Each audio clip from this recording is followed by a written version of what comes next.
En el capítulo anterior aseguré que la muerte no existe en la naturaleza.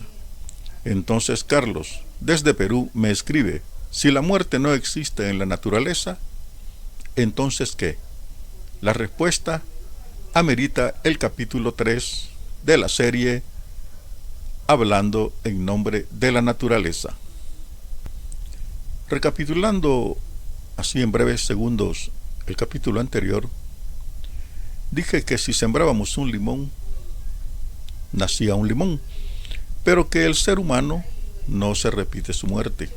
Se le hacen rituales, se trata de que viva más allá de su vida, en otra vida. Eso es de culturas antiguas hasta la presente, o tratan de buscar una reencarnación como promueven otras culturas.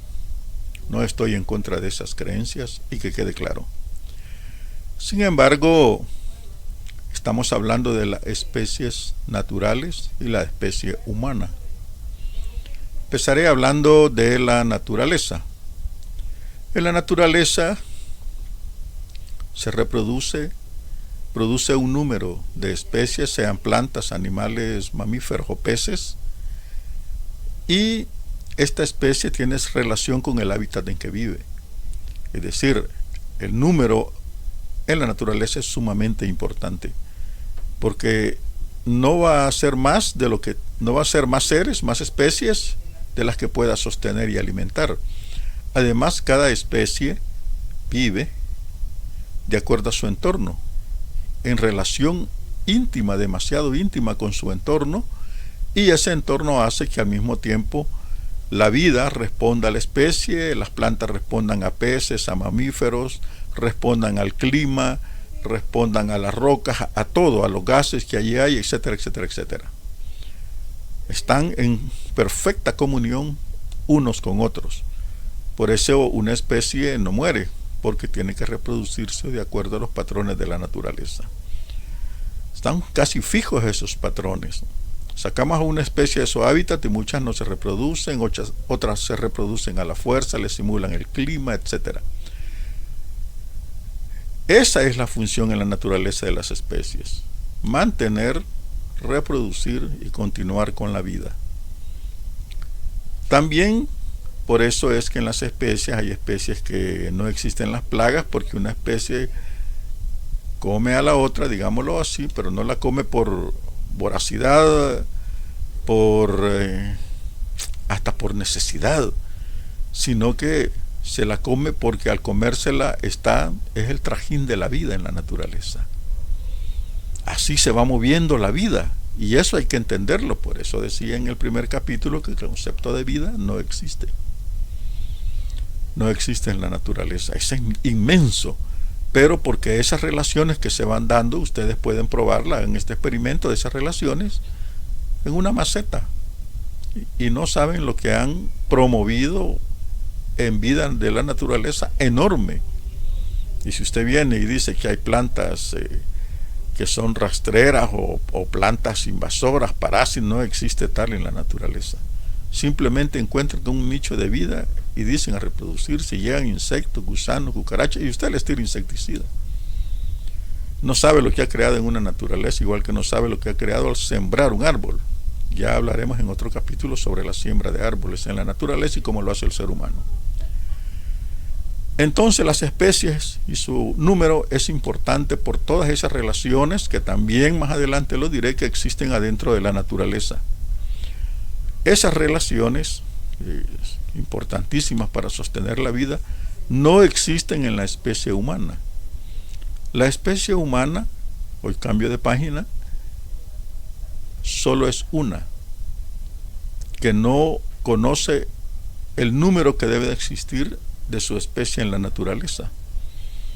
Los cálculos nada agradables sobre la especie humana y sus necesidades indican que se necesita otro planeta Tierra para alimentarle con todas sus necesidades a más de 8.000 millones de seres humanos, que no solo es comer, sino vestirse, moverse, reproducirse y buscar un espacio en lo que se llama propiedad.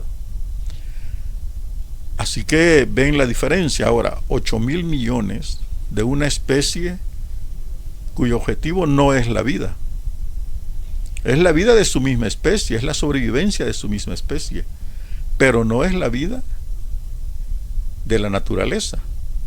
Y ahí viene una bastante buena explicación de por qué están sucediendo los desastres naturales. El ser humano no va a renunciar a su comodidad, no va a renunciar a lo que tengo atrás, a libros, a su ropa, no va a renunciar a su casa, a su carro, no va a renunciar a lo que no necesita. Entonces, como ven, tampoco desde este punto de vista la especie humana pueda sobrevivir, porque es la misma especie humana la que se está ahogando en su propia especie. Está devorando todos los recursos de otras especies, los está transformando, los está limitando, y como especie se está ahogando en su propia especie. Porque va a llegar un momento, y ya ha llegado en muchos lados, hemos visto noticieros, fotografías, documentales sobre las grandes hambrunas.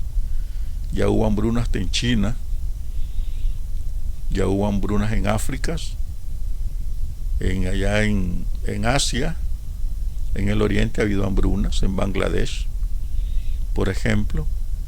Es decir, y hambrunas a veces provocadas por el mismo ser humano, porque su número se excede. ¿Y qué tiene que hacer el ser humano para sobrevivir? Cazar especies.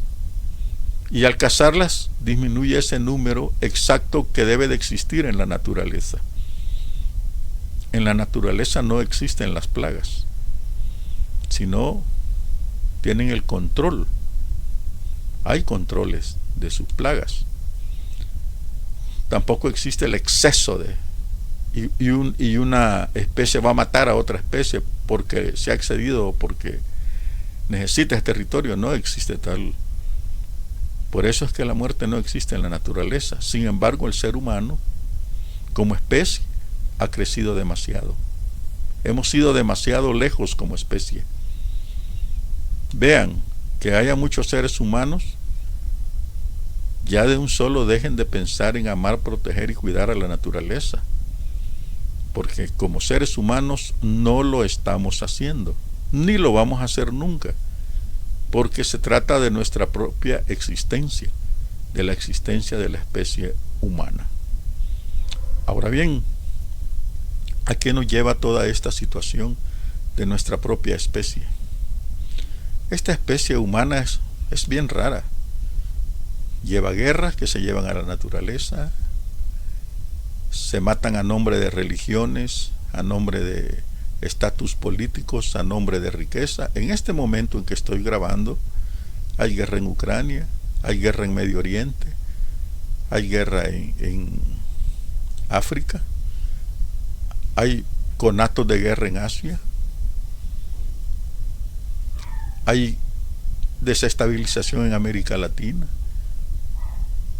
Todos los seres humanos, ¿por qué crean las cosas para la guerra? Y en la naturaleza no existe la guerra. Espero que empiecen a ver estas situaciones que son graves para el razonamiento de qué nos está relacionando con la naturaleza, que nos va a recordar de vez en cuando. Va a jalar la cuerda y va a decir: esto es lo que han estado ustedes haciendo. Y entonces, cuando una especie desaparece en el planeta por causa del ser humano, está extinta. No hay ni una sola especie. Está extinta totalmente.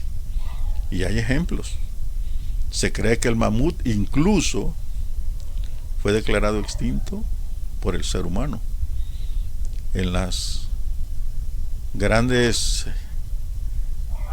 hoyos que se han encontrado cantidad de huesos de mamut, también cantidad de flechas.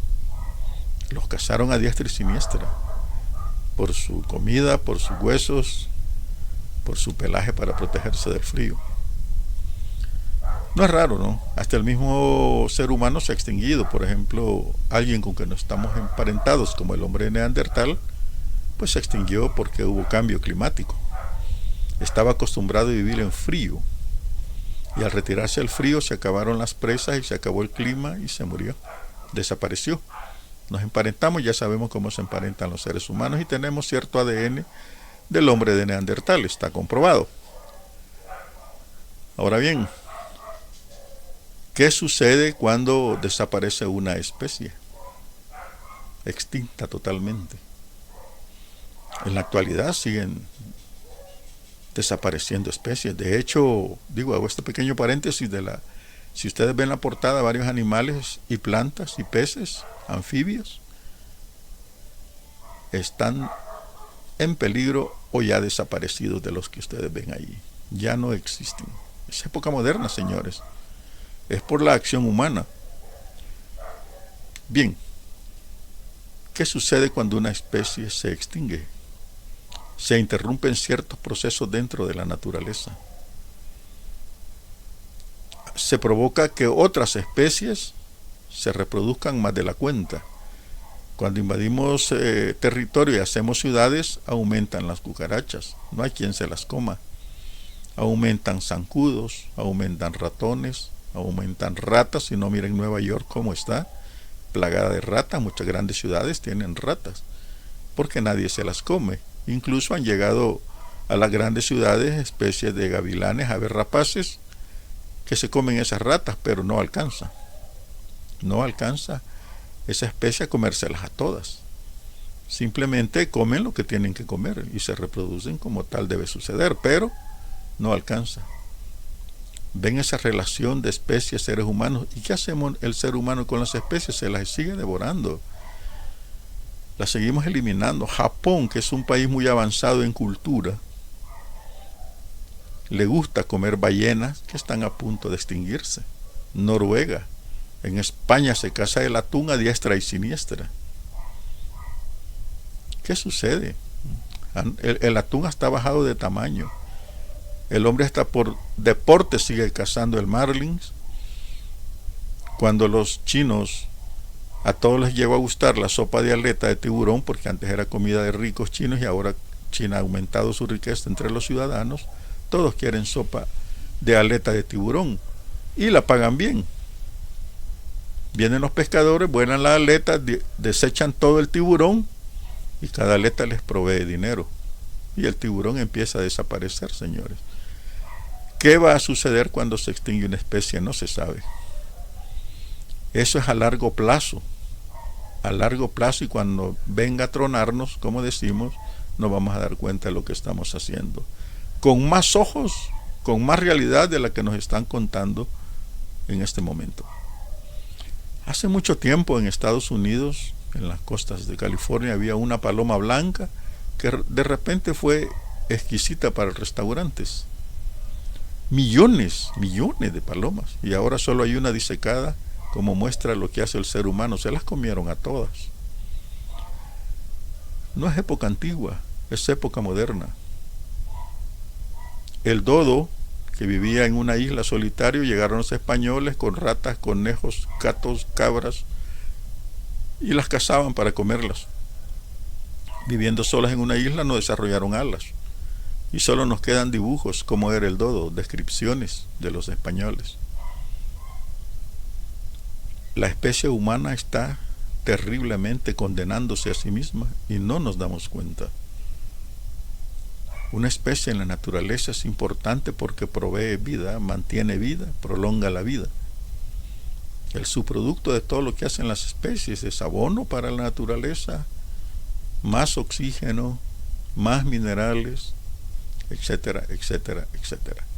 ¿Y qué hace el ser humano como especie? Agarra, agarra y agarra.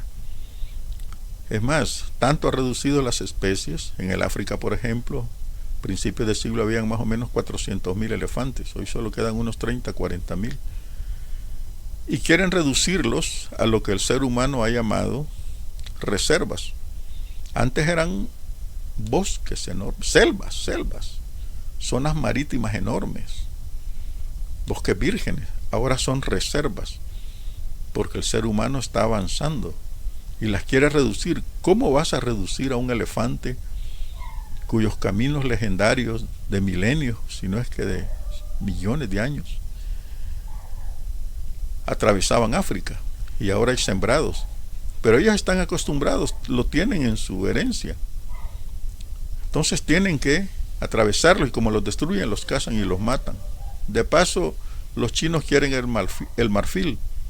Del rinoceronte quieren el cacho, la punta de su nariz que crece para medicina, y casi desaparecen a los rinocerontes. Y se están haciendo esfuerzos para que no desaparezca. Pero tengo la impresión de que esos esfuerzos, incluso de que no desaparezcan bosques, tienen que ver en el efecto araña. Cuando caza un insecto, no lo mata, lo mantiene vivo cierto tiempo para disponer de jugos frescos del insecto que ha cazado. El efecto araña es lo que estamos haciendo como seres humanos y no nos damos cuenta. Hemos reducido a todas las especies a una especie de zoológicos gigantescos para que la gente haga turismo. Incluso el ex rey de España, Juan Carlos, va a cazar y sigue matando especies. Mucha gente tiene ganas de ir a cazar y va a matar especies. No se da cuenta de lo que están haciendo. No nos damos cuenta de lo que estamos haciendo. Y vean la degradación en que puede llegar el ser humano en ese sentido. ¿Qué le importa? Mientras él siga vivo, mientras él siga comiendo, mientras tenga empleo, ¿qué le importa a la naturaleza? Y todavía me viene con ese cuento que hay que protegerla, cuidarla, amarla y preservarla. Solo estamos haciendo un simulacro gigantesco, no protegiendo el planeta, no protegiendo la vida. ¿Por qué creen que están saliendo las naves a explorar Marte? Para ver si es habitable y sacar unos cuantos millones de seres humanos. Y no crean que lo peor de la humanidad van a ser los mejores que van a llevar para allá a colonizar, porque ya no cabemos, señores. Es una nota que a cada rato sale, pero tal parece que nadie la toma en cuenta. Somos una especie que por su propio hecho de crecer y mantenerse y sobrevivir, nos estamos devorando a nosotros mismos. Soy Néstor Martínez, el lobo estepario.